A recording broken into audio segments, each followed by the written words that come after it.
There are stories that sound so unbelievable, so fantastic, that you have to think they're made up. Today, I'm going to tell you one of those stories, and you'll have to figure out whether it's true or a lie. The Blackwater lay like an eye of damnation between rust-eaten cliffs, a green mirror that devoured secrets and demanded souls. Bosmangat, they called this cursed place, a name that rolled off the tongue like a spell and promised death and ruin. Beneath its deceptively calm surface lurked a darkness so bottomless that even sunlight recoiled from it. This was the place that had already swallowed a young man named Christian. Paul, a man of iron will and dangerous resolve, was drawn to this damned place as if by a wicked enchantment. As an extreme diver, he had already explored the deepest abysses of the earth, wrestled with krakens of the deep, and salvaged treasures from sunken graves. Yet this particular maw called to him like a siren of ruin, its song sweeter than all earthly temptations. The thought of retrieving his dead colleague from the depths filled Paul with a morbid ecstasy that haunted his dreams. He studied maps of the underworld, calculated pressures and gas mixtures, as though he were not planning a rescue but his own glorious demise. During one of his reckless expeditions, Paul dared to descend deeper than any mortal had before. The equipment strapped to his body was heavy as the chains of the damned, and with every meter he sank, he felt the world of the living drift further away. The darkness coiled around him like a living creature, cold and hungry, whispering secrets no human ear should hear. There, on the muddy floor of hell, among rotting algae and the aura of decay, he finally found him. Christian's remains lay among the mud and stones, a cruel monument to human frailty and divine wrath. A mission of mercy, Paul called his endeavor. Yet was it not more a pact with death itself, a bargain with forces stronger than the human mind?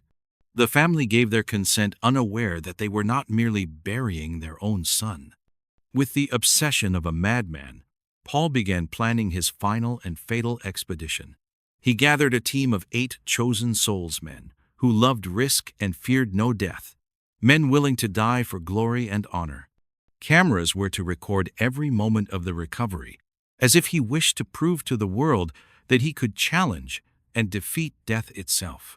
The equipment lay ready like the tools of a black mass: hoses and masks, lamps and lines, all arranged with the precision of an executioner. Every piece was checked 3 times, every connection blessed with the superstition of men who wished to see too deeply.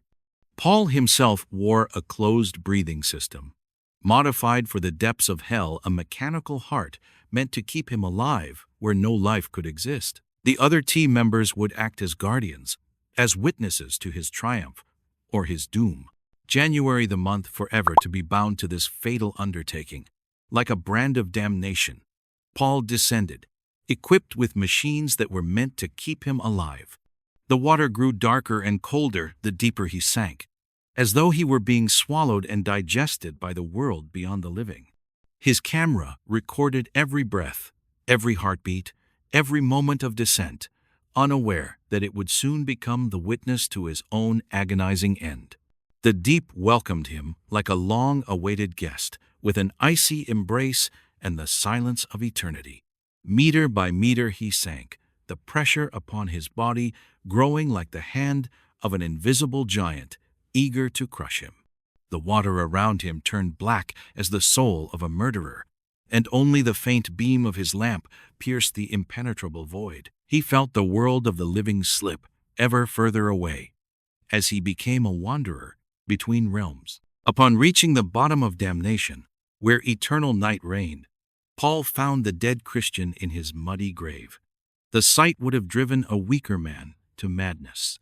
But Paul only smiled, for he knew his fate was entwined with this corpse like threads in a cruel tapestry of destiny. He began his work, cutting at the old gear, preparing the recovery, unaware that he was sealing his own death sentence. But as he began to lift the remains, something dreadful occurred, something that seemed to mock all laws of physics. The body began to rise, as if an unseen supernatural hand were pulling it upward back into the realm of the living. Christian seemed to awaken, his dead limbs moving with a strange, spectral will. Paul stared in disbelief and realized too late that he had awakened forces far greater than his mind could grasp. Paul fought desperately against this inexplicable force, his movements frantic like those of a drowning man. Ropes and cables began to coil around him, like the tentacles of a sea beast hungry for human prey. Every attempt to break free only tightened the noose. Every breath became a battle against a choking embrace. The dead Christian floated beside him like a ghostly dance partner, inviting him to a waltz of death. Short break. At this point, the reveal of the last unbelievable story about Klaus, the young man who discovered an old Nazi bunker behind his neighbor's basement. Well, who guessed it? A true story or a lie? This unbelievable story is not true and entirely made up. Now, back to Paul and his deep-sea diving disaster. The equipment that was meant to save him now became his personal doom lines, wound around his limbs like the shackles of a devil. His breathing system, designed to keep him alive, became a torture device that pumped molten lead into his lungs.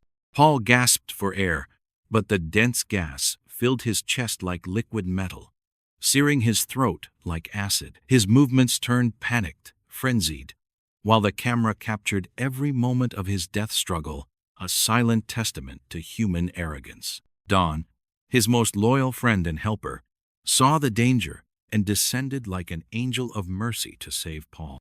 But he too fell under the curse of this accursed place, his ears bleeding under the murderous pressure of the deep. The dark powers of this abyss demanded their toll from anyone who dared steal their secrets. His heroic rescue attempts were in vain. Paul was already too deeply swallowed by the icy embrace of the abyss, too entangled in the net of fate. Paul finally lost consciousness and became one with the eternal darkness, his soul trapped between life and death. His last thought was not of his own life or his family, but of the dead Christian who now accompanied him on the journey into the unknown. On the surface, desperate people waited with their useless devices and their hopeless expectation that miracles might still be possible.